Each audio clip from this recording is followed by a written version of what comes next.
Hello everyone, welcome back to our channel. In today's video, I'll show you how you can fix Snapchat SS02 login ban fast on iPhone or Android.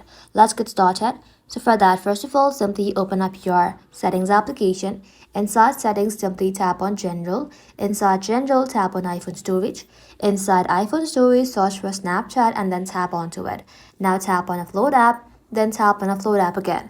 This helps you to remove the app without losing the data.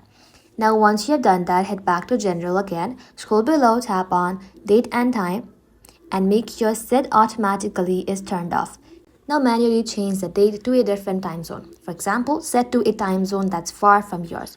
Once done, Snapchat will allow to log you in again. And that's it.